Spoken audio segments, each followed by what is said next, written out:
নমস্কাৰ পুনৰ এটা নতুন ভিডিঅ'লৈ আপোনাক সকলোকে স্বাগতম জনাইছো। আৰু আজি এটা বিশেষ বিষয় এটা বিশেষ মই প্ৰতিবেদন মই লৈ আহিছো। অসমীয়া কিছু লোকে যি পৰম্পৰাগত পানীয় যি প্ৰস্তুত কৰে সেইটো আমি সহজ ভাষাত আমি সাঁজপানী বুলি কওঁ। আৰু সেই সাঁজপানী কেনেদৰেনো প্ৰস্তুত কৰে এই গোটেই কথাখিনি পাতিবৰ কাৰণে মই আহি উপস্থিত হৈছোহি মৰিয়নি নকছাৰী দিহিঙীয়া গাঁৱত। আৰু দিহিঙীয়া গাঁৱৰ মোৰ লগত এগৰাকী বিশেষ মহিলা আছে, ববিতা গগৈ আছে, যিগৰাকী এগৰাকী অভিজ্ঞ যি সাঁজপানী প্ৰস্তুত কৰা এগৰাকী মহিলা। আৰু তেওঁৰ পৰা মই জানিবলৈ বিচাৰিম, তেওঁৰ পৰা শুনিম আচলতে কিমান তেওঁ বনাইছে এবাৰ অতিথিৰ কাৰণে, কিমান তেওঁ প্ৰস্তুত কৰিছে। আৰু এটা ভাল খবৰ কি এই সাঁজপানী এতিয়া ব্যৱসায়িক ভিত্তিকভাৱেও কিছু যুৱকে লোৱা দেখিবলৈ পোৱা গৈছে। একদম ধুনীয়া ৰঙীন বটলত সাঁজপানী এতিয়া ব্যৱসায় কৰিছে, সেইটো এটা ভাল খবৰ। কিন্তু এই গাঁৱলীয়া মহিলাসকলেও কিন্তু ইয়াৰ যিটো সাঁজপানী প্ৰস্তুত কৰি আহিছে, পৰম্পৰাগতভাৱে তেওঁলোকে এইটো কৰি আহিছে, তেওঁলোকে ধৰি ৰাখিছে। আমি সেই মহিলাগৰাকী আছোঁ। মই বাইদেউ আপোনাক প্ৰথমতে মোৰ চেনেললৈ স্বাগতম জনাইছোঁ। মই আপোনাৰ ওচৰলৈ আহিলোঁ আজি হঠাতে, আচলতে লগ পালোঁ। এই যিটো সাঁজপানী আপুনি এতিয়া প্ৰস্তুত কৰি আছে কিমান বছৰৰ পৰা আপুনি মানে জীয়ৰী কালৰ পৰা বনাইছে নে বোৱাৰী কালত আহি পিনি বনাইছে? আহি পিনি নহয়, মই বোৱাৰী হৈহে শিকিছোঁ। বোৱাৰী হৈ শিকিছোঁ। আপোনাৰ মা ঘৰ ক'ত? মা ঘৰ মোৰ বলিমৰা, এই দেবেৰপাৰা হস্পিটেলৰ কিনাৰতে। সেইখন ঘৰতো আছিলে নে এই পৰিৱেশটো? থয়, এতিয়াও থয়। মাহঁতক বনোৱা দেখোঁ, মই বনোৱা নাছিলোঁ। ইয়ালৈ আহিহে বনাইছোঁ। মানে শিকিলে ক'ত? ঘৰতে মা ঘৰতে শিকি আহিছে নে ইয়াত শিকিলে? আমাৰ শাহু মায়ে যেতিয়া বনাইছিলে এনেকে চাই থাকোঁ। তাৰমানে শাহু মাৰ পৰা আপুনি শিকিছোঁ। শাহু মা ঢুকোৱাৰ পিছত মই বনাবলৈ শিকিলোঁ। এই যিটো দেখিছোঁ যে এতিয়া বিহু অহাৰ লগে লগে আমাক এই সাঁজপানী প্ৰস্তুত হয় বা আমি এই পৰম্পৰাগত আমাৰ প্ৰতিখন অসমীয়া যিসকলে বনায় আৰু কিছুমানেতো বিশেষকৈ আগতে বহুত সংখ্যক অসমীয়া মানুহে বনাইছিলে, কিন্তু আমাৰ যিসকল বিশেষকৈ আহোম লোকসকলে বা চুতীয়া লোকসকলে এইটো এটা তেওঁলোকৰ পৰম্পৰা হিচাপে তেওঁলোকে পৰম্পৰাগতভাৱে বনাই থাকে। কিন্তু বহুত লোকে এৰি দিয়ে বুলি কয়। আগতে আমাৰবিলাক ঘৰটো বনাইছিলে কিন্তু এৰি দিলে, এতিয়া নবনায়। এইটো বহুত নিয়ম আছে, নীতি নিয়ম মাজে এইখিনি হয়। মই আপোনাক সেই তেতিয়া কথাখিনি সুধিব বিচাৰিছোঁ, কেনেকুৱা পৰিৱেশ আছিলে? আপোনালোকে কলহত বনাই খুব ধুনীয়া আচলতে এটা যিটো পৰম্পৰা, কি ক'ব সেই আগৰ কথাবিলাক অলপ ৰোমন্থন কৰি কওকচোন। কলহত এনেকৈ ভৰাই থৈ দিয়ে আৰু মাহঁতে দেখোঁ। তাৰপৰা কলহটো যে এনেকৈ বাগৰি যায়, সেইকাৰণে তলত এটা খেৰৰ এনেকৈ গোলকৈ মানে হেৰি বনায়, এনেকৈ নিচিনা মেৰ বনায়। সেই মেৰটোৰ ওপৰত বহাই থব আৰু কলপাতৰ সোপা দি পেলাই ধুনীয়াকৈ থৈ দিয়ে। তাৰপৰা খোৱাৰ ঠিক আজি খালে মানে আগদিনাখন পানী দিব, পানী দি আৰু তাৰ জোখত এটা পানী দিয়ে। তাৰপৰা পাতখিলাৰ সোপাটো দাঁতিয়ে দি মানে বাকি দিয়ে হেলনীয়াকৈ, বস্তুটো নিজনীকৈ ধুনীয়াকৈ ওলাই আহে। আৰু দেখিলে খাওঁ খাওঁ লাগে বাৰু, অৱশ্যে খাওঁ অকণমান। একদম হালধীয়া হৈ থাকে। যেতিয়া আপুনি ধৰি লওক বিয়া হৈ আহিলে, বোৱাৰী হৈ আহিলে, তেতিয়া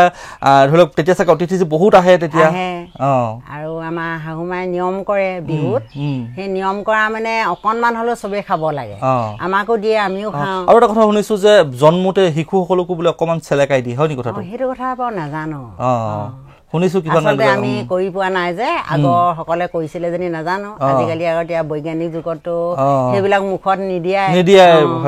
যিহেতু কেঁচুৱা গৰ্ভধাৰণ হোৱাৰ পৰাই দেখোন মাকে বহুতখিনি সাৱধান। আপুনি যেতিয়া বোৱাৰী আহিলে আপোনাৰ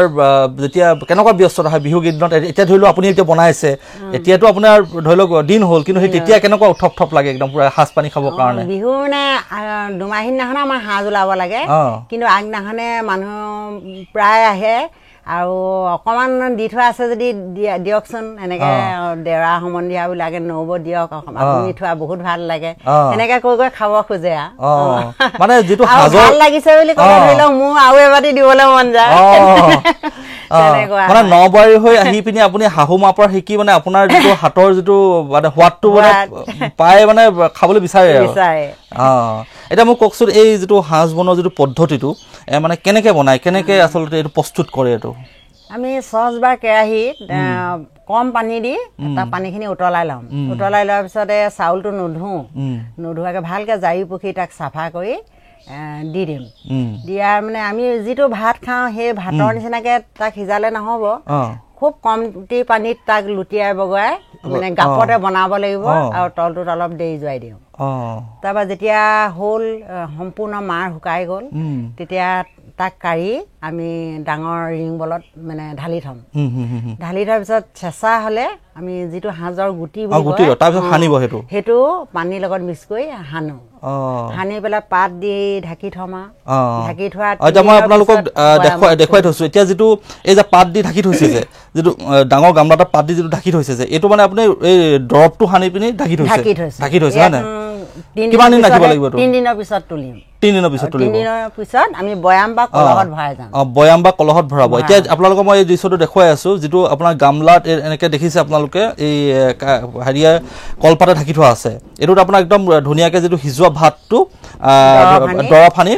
মানে ৰাখি থৈছে আৰু এইটো 3 দিন মানৰ পাছত এইটো বয়ামত ভৰাব আৰু এইকেইটা বয়াম চাওক খুব ৰঙীন হৈ আছে একদম পুৰা ধুনীয়া হালধীয়া নিচিনা হৈ আছে মই বয়ামকেইটা একদম ক্লজত দেখুৱাই আছো আপোনালোকক আৰু এয়া তেওঁলোকে এই এনেকৈ ভৰাই থৈছে আৰু ইয়াৰ পৰা যিটো ওলাব এইটো যিটো একদম মানে সাংঘাতিক আৰু এইটো যিটো ৰহি বুলি কয় সেইটো হয়নে এইটো ৰহি বুলি কয় এইটো পানী নিদিয়াকৈ খাব পাৰে জানো এইটো খুব চোকা হ'ব ন আৰু যে মিঠা বুলি কয় কিছুমান সাজ পানী খুব ধুনীয়া মিঠা হয় একদম পুৰা সেইটো কেনেকৈ হয় এইটো চেয়া দি পেলাই বৰা ভাতটো তাক নমাই কম গুটি সানিব লাগিব আমি এইটো এতিয়া শালি চাউলৰ যিটো আমি গুটি সৰহকৈ দিওঁ অলপ তাক কম পৰিমাণে দি আৰু পানীও কমকৈ সানি এই থোৱাৰ দৰে থ'ব নালাগিব তাত বাট লগা আমি চাউল ধৰা খৰাহীত ভৰাই তলত চচপেন এটা পাতি থ'ম এই যে সাধাৰণতে চেৱা দিয়ে ভাত খাওঁ যে সেই প্ৰচেছটোতে হয় সেইটোতে হয় তাক মানে ধুনীয়াকৈ ৰাখিব লাগিব ধৰা হেৰি আমি চেৱা দি বৰা ভাত বনালে হাতে যিকোনো হাতে চুই দিলে মানে টেঙা হ'বও পাৰে তাক মানে সাৱধানে ৰাখি এক্সট্ৰাকৈ থৈ সেইটো পানী কম সানি আৰু গুটিটো কম দি হেৰি চাউল ধৰা খৰাহীত তাক থৈ ওপৰত কলপাতে ঢাকিম ঢাকি তলত চচপেন এটা বহাই থ'ম তাৰপৰা তেতিয়া সেই ৰসটো টুপ টুপকৈ তলত পৰিবগৈ সেইটোৱে ৰহি সেইটো মিঠা হয় সেইটো মিঠা হয় আৰু এতিয়া আপুনি পৰাৰ পিছত তাক বটলত ভৰাম আৰু সেই ভাতটো তেতিয়া বয়ামত ভৰাম আৰু এটা কথা শুনিছো যে খুব বেছি দিনলৈ এনেকৈ ৰাখি থ'লে বোলে আৰু চোকা হয় নে কিবা এটা কথা আছে মানে ৰাখি থ'ব লাগে তাৰপিছত আৰু এইখিনি কথা হৈছে কি আপুনি এই যে প্ৰস্তুত কৰি আছে ইয়াৰ কিছুমান গুণাগুণো আছে বোলে এই সাজপানী কিছুমান গুণাগুণ আছে খালে জণ্ডিছত খালে ভাল কিডনীৰ কাৰণে ভাল তেনেকুৱা ধৰণৰ কথা আছে আপুনি কেনেকুৱা ধৰণৰ জানে বা মানে কঠোৰ পৰিশ্ৰম কৰা ধৰি লোৱা হাজিৰা কাম কৰা এতিয়া আমাৰ মানুহজনে কাঠ মিস্ত্ৰী কৰে কেতিয়াবা ৰ'দত টিং মৰা হয় তেতিয়া কয় পেচাবটো খুব হেৰি হৈছে এনেকৈ অকণমান খাওঁচোন তেনেকৈ পানী অলপ দিয়ে আৰু যেনিবা খুব কাৰাকে নহয় তেনেকৈ খাই দিলে মানে পেচাবটো ক্লিয়াৰ হয় পেচাবটো পুৰা ক্লিয়াৰ হৈ যায় ক্লিয়াৰ হয় সেইখিনি গুণাগুণ আছে আৰু বিশেষকৈ গৰম দিনত এইটো ৰহিটো খালে নহয় চাগে সাজ পানীটো খাব লাগিব পানী দিয়াটো খাব লাগিব আৰু এইটো ধৰি লওক এতিয়া ৰহি আৰু সাজ পানী যিটো আপোনাৰ কিমানমান উলিয়াব পাৰি ধৰি লওক কেনেকৈ কিবা হিচাপ আছে নেকি ধৰি লওক কিমানমান ৰহি ওলাব কিবা হিচাপ থাকে নেকি এনেকুৱা 2 কেজি সাজত ধৰি লওক দিন ৰখাৰ লগত থকা যিমানে বুঢ়া হয় গুটিটো কমি যাব আৰু ৰসটো সৰহকৈ ওলাব 2 কেজি সাজত 2 বটলো ওলাই যাব 2 বটল ৰহি ওলাব এতিয়া যে আপুনি এইখিনি যিখিনি আমি দেখিছোঁ যিখিনি আপোনাৰ এই যে বয়ামত থৈছে যে এইখিনি কিমান দিন থ'ব লাগিব এতিয়া এনেকৈ এইটো খাব পৰা হৈ গৈছে ন আপুনি কিমান দিন ৰাখিলে এইটো ৰখা 10 দিনমান হৈছে 10 দিনমান হ'ল যদি আপুনি এমাহলৈ ৰাখি দিয়ে তেতিয়া কেনেকুৱা বহুত ভাল হ'ব হয় নেকি তাৰমানে যিমান দিন ৰাখিব গুটিটো তললৈ গৈ থাকিব আৰু ৰসটো ওপৰলৈ আহি থাকিব তাৰমানে এইখিনি যদি ৰাখিব পাৰে এতিয়া আমি যে কওঁ আমি মানুহৰ মুখত শুনো কেতিয়াবা কোমলীয়া হৈ আছে কোমলীয়া হৈ আছে বুলি শুনো এতিয়া বুঢ়া হ'ল মানে সেই কথাটো হ'ল কি আপুনি যিমানে দিন গৈ থাকিব যিমানে বাঢ়িব সিমানে ইয়াৰ এতিয়া ধৰক ভাল সাজ নহয় ইয়াক যদি 3 মাহমান ৰাখি দিয়ে কৈছো নহয় খাই সঁচাকৈ বহুত মানে সোৱাদ ইয়াৰ তৃপ্তিটো জনাহে জানিব আৰু আপুনি এটা কথা গম পাইছেনে যে এই সাজপানী যিটো আমি পৰম্পৰাগতভাৱে যিটো বনাওঁ আপুনিতো পৰম্পৰাগতভাৱে শিকি আহিছে শাহু মাৰ পৰা শিকিছে আমাৰ প্ৰতিগৰাকী অসমীয়া মহিলা জানেই বিশেষকৈ আহোম মহিলাসকল বা চুতীয়া মহিলাসকল বা কছাৰী মহিলাসকলে পৰম্পৰাগতভাৱে এইখিনি বনাব জানেই তেওঁলোকে এইটো এটা ব্যৱসায়িক ভিত্তিভাৱে লৈছে একাংশ যুৱকে এতিয়া ধুনীয়াকৈ একদম যেনেকৈ ব্যৱসায় কৰিছে সেইটো আপুনি শুনিছেনে শুনিছোঁ বাৰু এইটো তেনেকুৱা এনেকৈ কিছুমান ব্যৱসায় ভিত্তিত লোৱাবিলাক খাবলৈ ইমান টেষ্ট নহয় বুলি কৈছে ধৰক আমি এতিয়া ঘৰত বনাওঁ ধুনীয়াকৈ ইয়াক ৰাখোঁ নিয়মমতে বেচোঁ কিছুমান মেডিচাইনৰ বস্তু দিও প্ৰস্তুত কৰে বুলি শুনিছোঁ মই কিন্তু খোৱা নাই বা দেখা নাই কিছুমানে কিবা কিবি বেয়া বস্তু দিয়ে টেবলেট দিয়ে কিবা দিয়ে মাথা কামোৰে বোলে তেতিয়া নিশ্চয়কৈ আচলতে আমি এইটো কোনো ৰাগিয়াল দ্ৰব্যৰ প্ৰচাৰৰ কাৰণে এইটো কৰা নাই এইটো যিটো পৰম্পৰাগত যিটো পানীয় যিটো আমাৰ আহোম সমাজত বা অসমীয়া সমাজত যিটো চলি আহিছে মেডামেফিত এইটো অতি অপৰিহাৰ্য এটা অংগ আচলতে এইটোক আমি কোনো ধৰণৰ এটা হেৰি কাৰণে বা ৰাগিয়াল দ্ৰব্য হিচাপে আমি ইয়াক উপস্থাপন কৰিব বিচৰা নাই কিন্তু যিটো পৰম্পৰাগত পনীয় ইয়াক যদি আমি সঠিক পৰিমাণে আপুনি খায় তাৰ যথেষ্টখিনি গুণাগুণ আছে আৰু ইয়াক ব্যৱসায়িক ভিত্তিভাৱেও ল'ব পাৰে অসমীয়া নাৰীসকলে অসমীয়া যিসকলে পাকঘৰতে আবদ্ধ হৈ থাকে পাকঘৰখনতে তেওঁলোকে ইয়াৰ পৰা আৰম্ভ কৰে কিন্তু এইটো এটা ব্যৱসায়িক কিন্তু ইয়াত এটা ব্যৱসায়িক এটা দিশ আছে সেইটো কিন্তু অসমীয়া নাৰীসকলক যদি এইটো ভালদৰে শিকাই বুজাই কেনেকৈ প্ৰিজাৰ্ভ কৰিব লাগে কেনেকৈ যদি ইয়াক এটা ধুনীয়াকৈ নিব লাগে কেনেকৈ মাৰ্কেটিং কৰিব লাগে এইখিনি যদি অলপ আয়ত্ব কৰাই দিয়ে তেতিয়াহ'লে কিন্তু ই এটা ব্যৱসায়িকভাৱে এই মহিলাসকল যিসকল গ্ৰাম্য যিসকল আগবাঢ়ি পায় সেইখিনি কিন্তু আগবাঢ়ি পাৰিব মই সেইটো মেছেজে দিবলৈ গৈছোঁ এতিয়া ধৰক মই মাজতে এষাৰ কৈছোঁ বাৰু এই ৰহিটো যদি ইয়াক পানীত মিক্স নকৰি কোৱাটাৰ বটলত যিটো আমাৰ লাল কোৱাটাৰ সেই কোৱাটাৰটোৱে যিমান নিচা ধৰিব ই বেছিহে ধৰিব ধৰক কোৱাটাৰ বটলবিলাক প্ৰায় আজিকালি ভেজাল আজিকালি এতিয়া এইটোৱে বেছিহে নিচা কিন্তু বেছিকে নিচা খাবলৈ নকওঁ বেছিকে বেছি নিচা খোৱাৰ প্ৰয়োজন নাই তুলনা হিচাপে নিশ্চয়কৈ ই সঁচাকৈ মই দেখি আচলতে অভিভূত হৈছোঁ কিছুমান পৰিৱেশ দেখি থাকোঁ অকল এইটো বুলিয়ে নহয় অসমীয়া নাৰী প্ৰতিটো ক্ষেত্ৰতে আগবঢ়া কাপোৰ বোৱাৰ পৰা আদি কৰি বিভিন্ন যিবিলাক কৰ্ম সেইবিলাকত বহুত আগবঢ়া অসমীয়া মহিলাবিলাক যিবিলাক পৰম্পৰাগতভাৱে বা দেখি শুনিয়ে তেওঁলোকে শিকে আৰু সেইবিলাক এদিন কিন্তু গ্ৰাম্য যিটো অৰ্থনীতিটো সবল কৰাত কিন্তু যথেষ্টখিনি ভূমিকা ল'ব পাৰে এই বিশেষকৈ এইটো বুলিয়ে নহয় আৰু বহুতখিনি কাম অসমীয়া মহিলা হাতে কামে জানে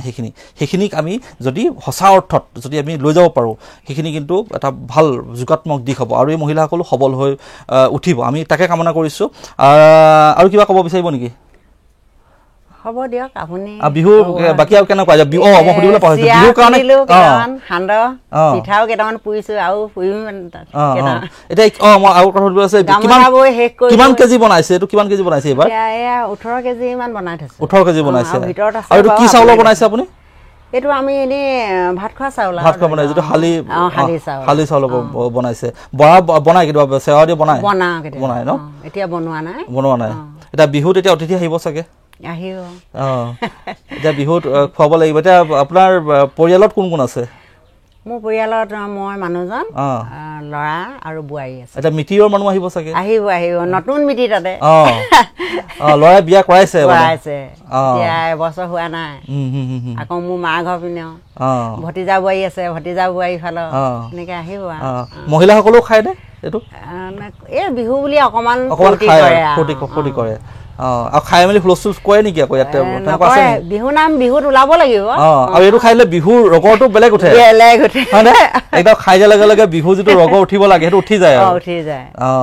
সেইটো আচলতে ফূৰ্তি কৰা মানুহ ফূৰ্তি কৰো অকমান সেইটোৱে না সেইখিনিয়ে কথা আচলতে ফূৰ্তিটো সেইটোৱে আৰু মই কৈছোঁ যে বিহুটো অন্য বেলেগৰ পৰা অহা বস্তু নহয় কৃষিৰ লগত জড়িত একদম খুব সহজ অৰ্থত যদি মই আপোনালোকক কওঁ যে কৃষিৰ লগত জড়িত খুব কষ্ট কৰা পৰিশ্ৰমী অসমীয়া আৰু তেওঁলোকে এই যদি সাঁজপানী যিকণ ঘৰতে যিকণ পানীয় তেওঁলোকে প্ৰস্তুত কৰে সেইকণ খালে গা মন ভাল লাগে শ্ৰম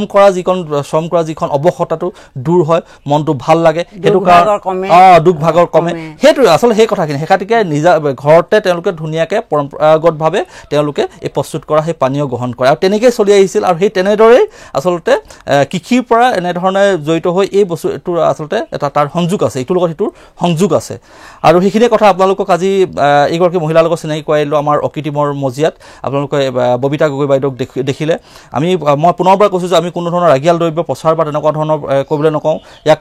আপোনালোকে গ্ৰহণ কৰাই নকৰাটো আপোনালোকৰ কথা সীমিত পৰিমাণে যদি আপোনালোকে পৰিমিত পৰিমাণে যদি গ্ৰহণ কৰে কোনো অপকাৰ নকৰে ইয়াত গুণাগুণহে আপোনালোকে পাব তেনেকুৱা বহুতখিনি কথা আছে অধিক বস্তুটো ধৰক চবেই বেয়া নহয় চবেই বেয়া অধিকটো চবেই বেয়া হয় সেইটোৱে প্ৰতিটো বস্তুৱে অধিক যদি আপুনি অধিক মাংস পালো বুলিও খালে ভাল সেইটোৱে প্ৰতিটো খুব সুন্দৰ কথা কৈছে বাইদেৱে আৰু সেইখিনি কথা আপোনালোকক এই পৰিৱেশটো দেখাবলৈ চেষ্টা কৰিলোঁ বিহুৰ প্ৰাকখনত আপোনালোকৰ এই পৰিৱেশটো এখন ঘৰৰ অসমীয়া ঘৰত কেনেদৰেনো মানে পিঠা পনাটোতো সাজু হৈ আছে চবেই দেখুৱাই আছে পিঠা পনা কেনেদৰে বনাইছে এই যিকণ আচলতে পানীয় খুব লোভ লগা যিকণ পানীয় পৰম্পৰাগত পানীয় সেইখনো আপোনালোকক দেখাবলৈ চেষ্টা কৰিলোঁ দেখিলে খাওঁ গোটেই হালধীয়া বাতিয়ে আৰু মই আজি এতিয়া খাম নে নাখাম তাকে চিন্তা কৰি আছোঁ বহুত দূৰ গাড়ী চলাই যাব লাগিব